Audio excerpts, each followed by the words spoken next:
Let me get comfy. Hey y'all, so today's video is going to be talking about my experience in California. And the reason why is because a few of y'all have like DM me, asking me questions about California, like specific questions like if I got an agency to like pay for my license, or how do I like it over there.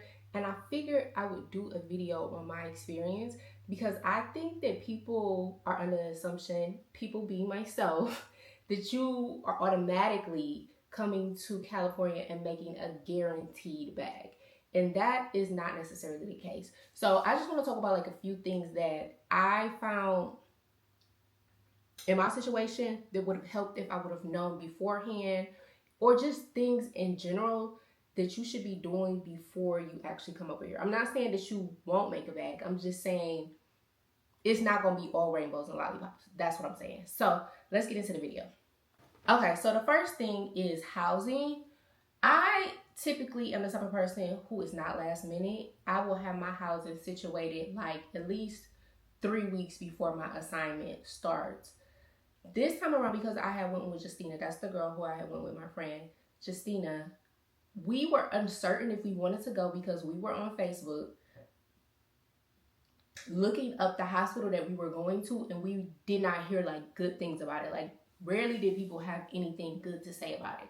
They were saying like they hire a whole bunch of ICU staff and then float them everywhere, or they'll float you every 4 hours, like, or the staff was mean. So we were like kind of on the fence about like if we wanted to go. But if y'all have been watching the previous vlogs, I have been saying since like October, like I'm going to California.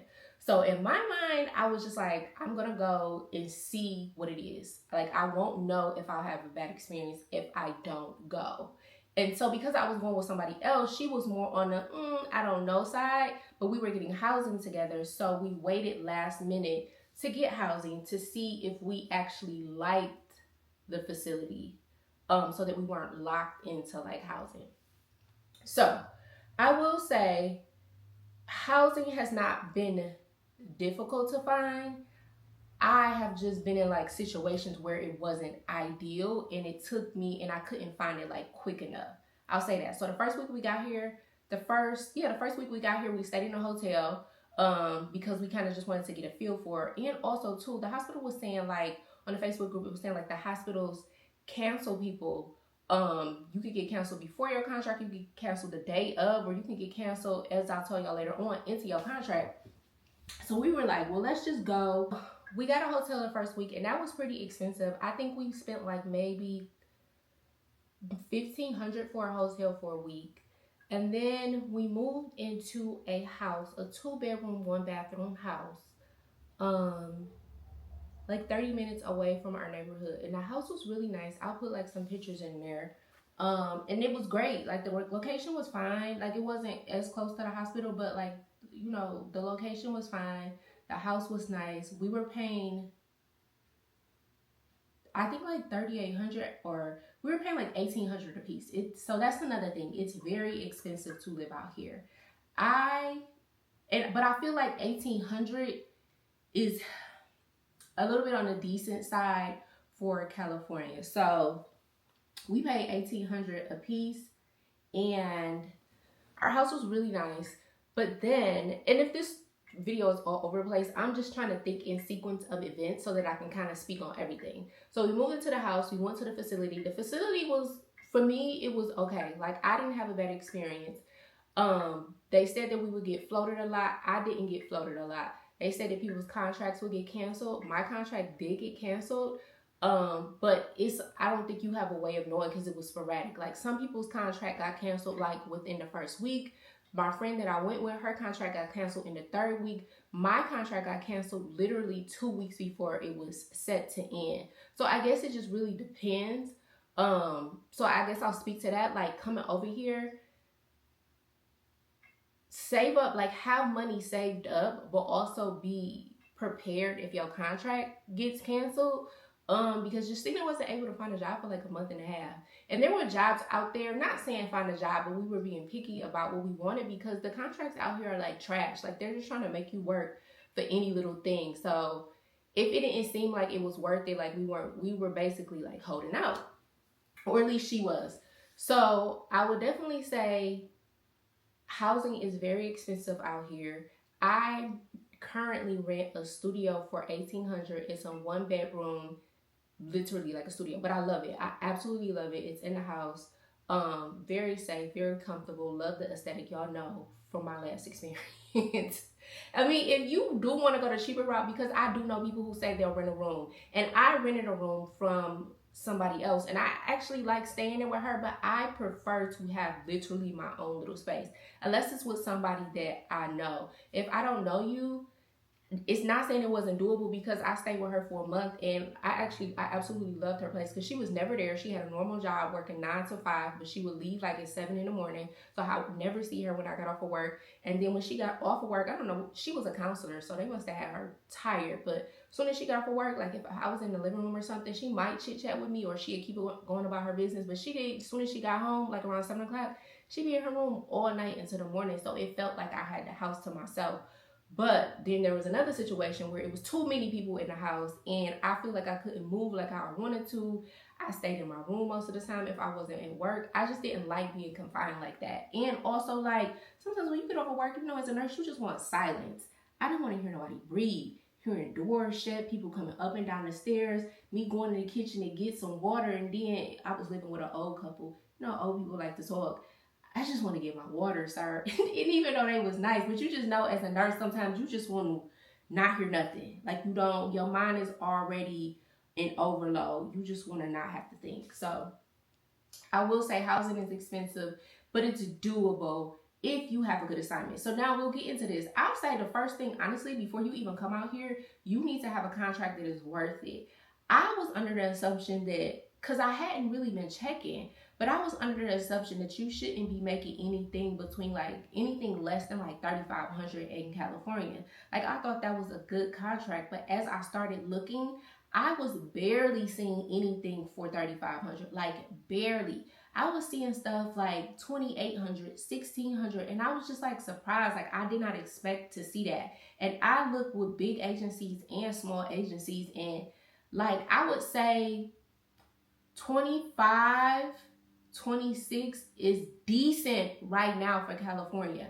I wouldn't work for that, but that's like what the going rate is that I have been seeing across the board. My contract, both of my contracts, I got very lucky. So my first contract, I was bringing home 31 after taxes.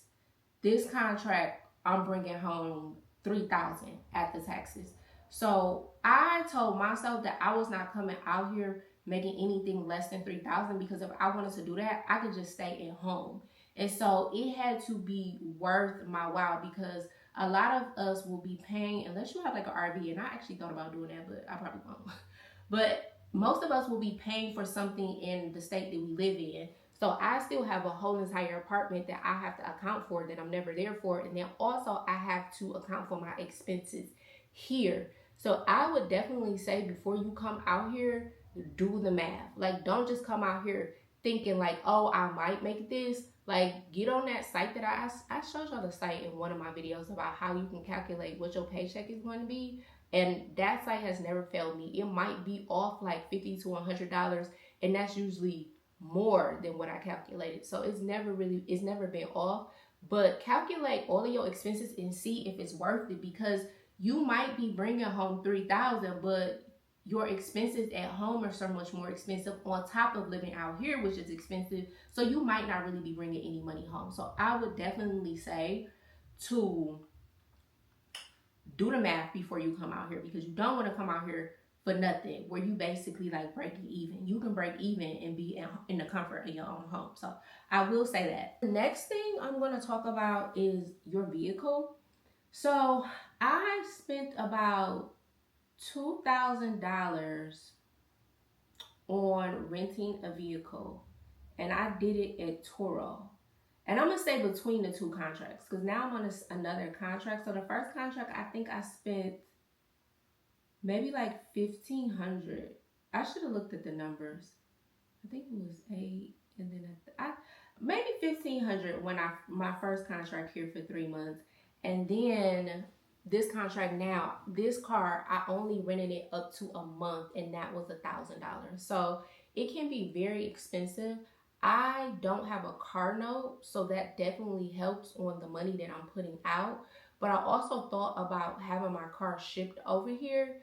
I didn't look into the prices. I was hearing people say like, oh, I got an estimate for 1,500. Somebody said they got an estimate for 2,500. So I was just like, well, that's the same amount of money that I would be spending if I brought my own car, and that's why I didn't bring it. And also too, because I was going back home and I wanted to have a vehicle when I was at home. Like on the days that I would go home while I'm in my contract, like if I got 4 or 5 days off in a row, I go home, I want to have a vehicle there. So that's the only reason I didn't ship my car. But if you feel like you are gonna come over here and you're gonna stay for a while, I think it would probably be beneficial to have your own car.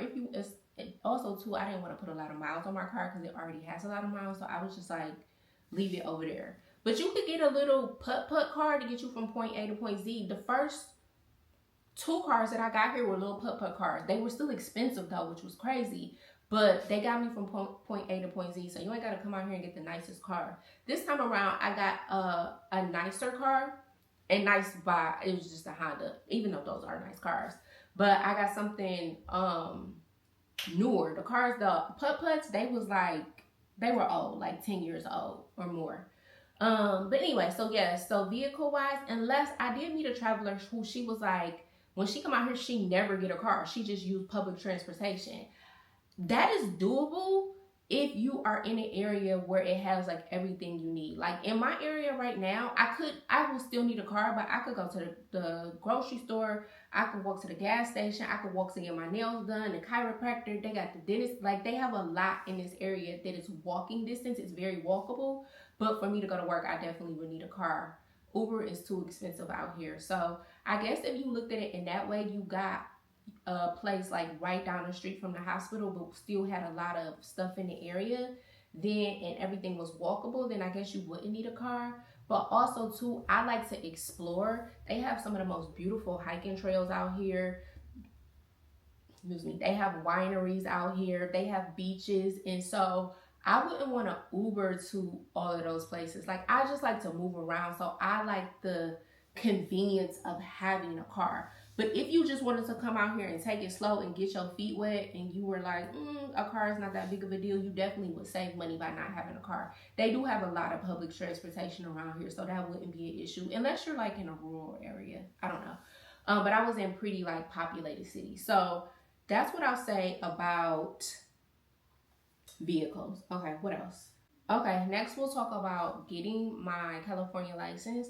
So I was under the impression that it was going to take like a really long time for me to get it, like a good week and a half. And that was only because I was probably dragging my feet on it.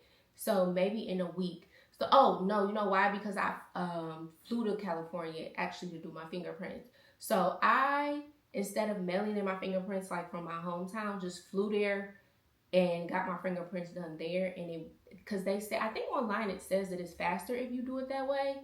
But I thought faster meaning like you'll get it in a month versus like 2 weeks or something like that.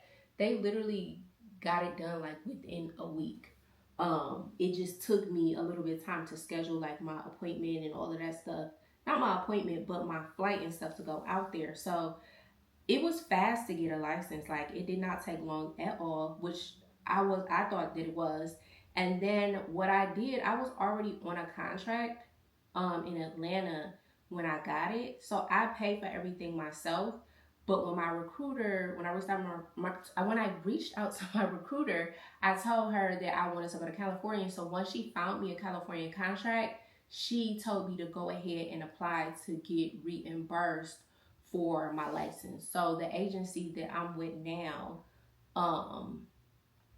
pay for my license, which most of them do. If you got a good recruiter, like they usually do. So that's that. And the price of it was maybe $250, $300. Don't quote me. I think it was like maybe $300 altogether. And then you got to consider me flying out there. But you could totally just do it in your hometown. And if you plan to go within like the next 3 months, you'll for sure have your license by the time. Like you don't have to fly out there. Okay, so we'll talk about the work environment there. Now, this is going to be relative to, I guess, whatever hospital you go to, because every hospital has their own culture, their own rules, their own way of doing things. But everybody says like you'll come to California and you'll love it because of the ratios. And I will say that is true. Like, I've worked in hospitals where I've had up to 7 patients and I only did that one time. I will never do that again. Like, send me home, do whatever you gotta do, but I'm not taking 7 patients. So I've worked in hospitals that had like 6 patients, 7 patients. So that's the norm anywhere outside of California. But I have worked in hospitals where we only had like 4 and 5, 6 rarely, but on a bad night. So I had kind of got used to like 4 and 5 patients anyway, because I've been working on strictly like tele floors for like the last couple years. And so typically those patients are higher acuity, like step down tele floors where people are coming with stents and cabbages and TAVRs or stuff like that. And so I was kind of used to having a 4 and 5 patients, but over here, the first hospital I worked at, I rarely had 4 patients. I would have like 3, which was beautiful. But their med surge, the hospital that I worked at, both of the hospitals that I worked at are under the same company, just different locations. And so I can't say no. I worked at my per diem. I got another one. So med surge is 5 patients. I thought it was 4. And then everything else, with the exception of like ICU, is 3 to 4 patients, which is still nice. So I can say you will come over here and learn the ratio, love the ratios. And then they also have like break nurses and break relief nurses, and then like resource nurses. So you'll have somebody who is like, their job is to walk around and ask you, what do you need? How can I help you?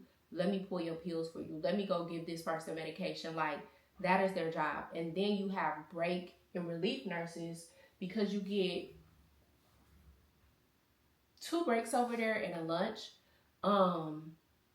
So you'll have somebody come relieve you and take over your set of patients for you while you go on break, and it's mandated. Like, you have to take your lunches, and you have to leave to take your lunches, like not sit out in the open and take them. And so I think that's nice, because I've never had somebody ask me to go take my lunch. Like, never. You just take it whenever you want to, or you go tell them like, hey, I'm about to go take my lunch right now.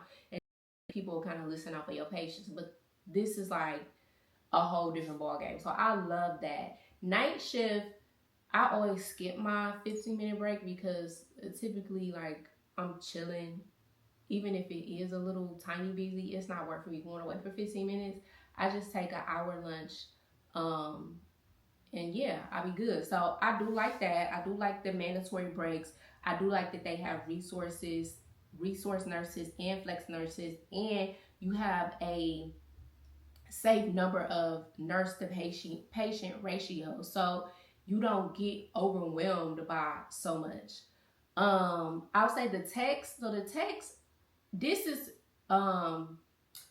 this depends on the hospital, because I thought that, like, in California, when I first went on my first contract, the techs weren't doing much of anything. Like, they weren't allowed to do blood sugars or vitals, things that are very important. The nurse had to do them. And so I thought it was everybody in California was like that. But no, it depends on hospitals, because the hospital that I'm working at now, the nurse, their resource nurse specifically does blood sugars. So you don't have to do one unless it's like at the end of a shift, like at 7 when the next shift comes in. But like the day shift, like, they'll actually help them do their blood sugars, and also the techs will do blood sugars and all of the vitals, like not even just your first set, all of them. So that was really nice. At first, I was like, in my first contract, I didn't like it, because I felt like I was doing everything. Like, it was no purpose to have. I'm not gonna say it wasn't a purpose, because they did get the patients up and they walked them, put them to the bathroom and stuff like that. That stuff is very important. But things that also would have helped, like doing vitals and blood sugars, they didn't do. But the hospital I'm at now, they do that, and I absolutely love it. So it just depends on the hospital what type of tech you'll get. As far as like the units, like the people, I didn't have a problem with the people. Everybody was nice to me except for that one manager lady who got mad at me. But everybody else was very nice, very helpful. Nobody was mean, or I never got an unfair assignment. And honestly, I was looking at some of the staff positions they have there. They actually get paid more than travel nurses. Now they don't get a stipend, so maybe it don't equal out, but hourly they get paid more than we do. So, and then they probably could still get stipends if they live far out. But yeah, so I would say overall, I did not necessarily have a bad experience in California, but I don't think what I it wasn't a bad experience for me, but there were things that I wish that I would have knew beforehand before coming out here. Money, when I say like we spent so much money on the flight, even though they did reimburse us, the money on the flight, they reimbursed us for that. The hotel, housing, gas, food, the car, like everything out here is so expensive. Like gas is like $5 or $6. Food, like they require you to bring your own bag, and it's only 10 cents, which is not a big deal, but they charge you for that. Their taxes is like high. I think it's like 9% or something like that. It's just very expensive out here. So the moral of the story is that if you decide to come to California, make sure the money is right. Otherwise, you're going to find yourself more so in the hole or breaking even. And it's not that big of a deal to come out here. I will say the weather is beautiful. When we first came out here, it was raining like for the first month. And I was talking to the locals and they were saying typically that's not normal, but they were happy about the rain, which I see why now, because they said it's typically just dry. Like they don't get a lot of rain. So when it was raining for a month, like they didn't mind it. But me coming from Atlanta, it was like warmer in Atlanta a lot of days than it was when I was in California because it was rainy and cold. But since that rainy season has gone, like the weather has been beautiful. Like it's been in the 80s, but because I'm by the water, like it's a nice breeze. Like it's dry heat out here. It's not humid, so it doesn't feel like sticky and wet. But I love the weather. Like it's always sunny. I love the quality of the food too. I don't know if it's because a lot of California is agriculture. Even when I was like riding around on like my first assignment, I would see like just fields and fields of strawberries, avocados, lemon. Like it's a big agricultural state too. So maybe that's why the food is fresh, because they're getting it shipped within the state versus like across the state or across the country. So I do notice that the food is fresher. What else? The people are nice. Um, the beaches are nice, but I find that their water is freezing cold. I think it's only good if you are like a surfer or something. I wasn't. Anytime I go to the beach, like I dip my toe in it, and I'm like it's too cold for me. So I just always go out there to vibe, not actually be in the water. But the few times that I have went, like it had been gloomy. So I need to go like on some sunny days. But I will say it's a good place to explore. Like it's so much to do out here that you would not be bored. Even if you like me, like I'm out here alone, there are so many things. Like I have a bucket list of things that I want to do, so that I just feel like I'm active and I'm not just going to work, coming home, going to work, coming home. So I think you would definitely have a good time out here. Like I said, there is a lot of hiking trails. I have a bucket list of hiking trails. Like if you are an active person, this is an easy place to be active.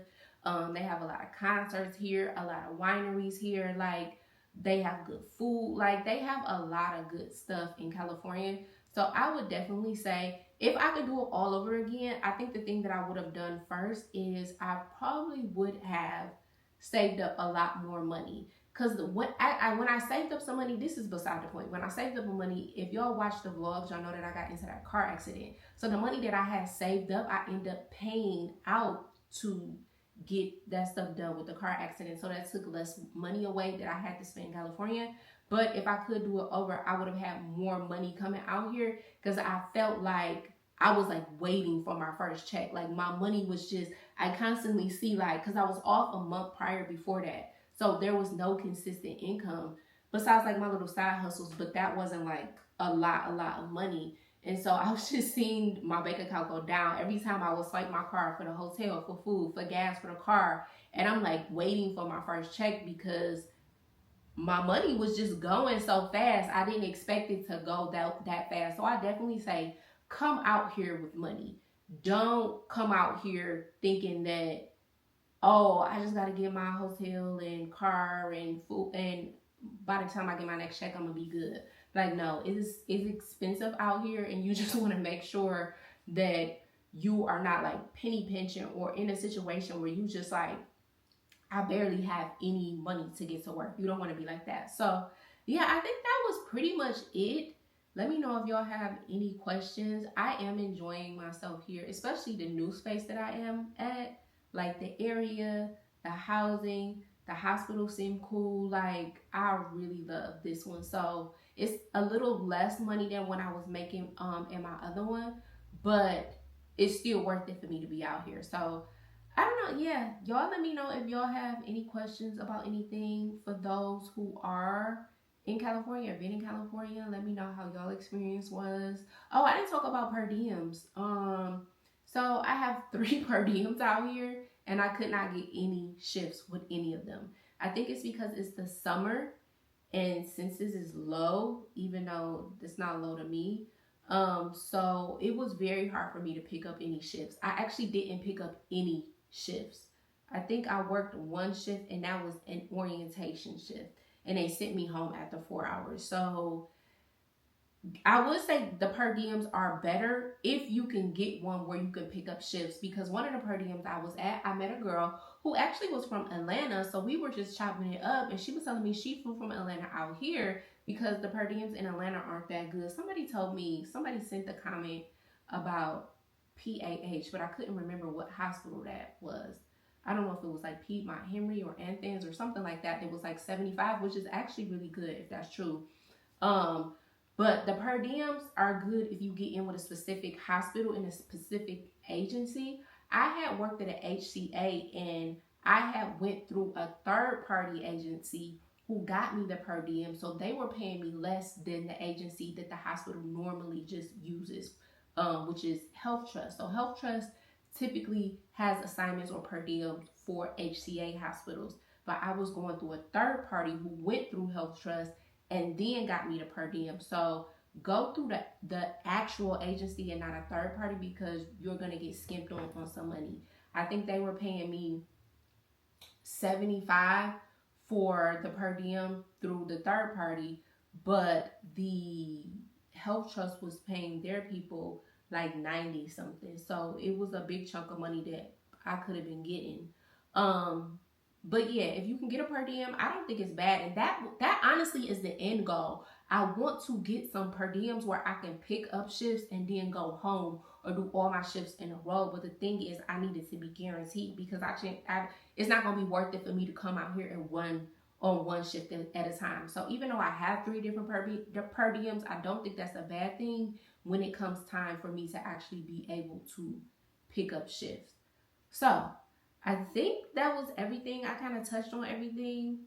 Let me know if y'all have any questions, and I'll chat with y'all later.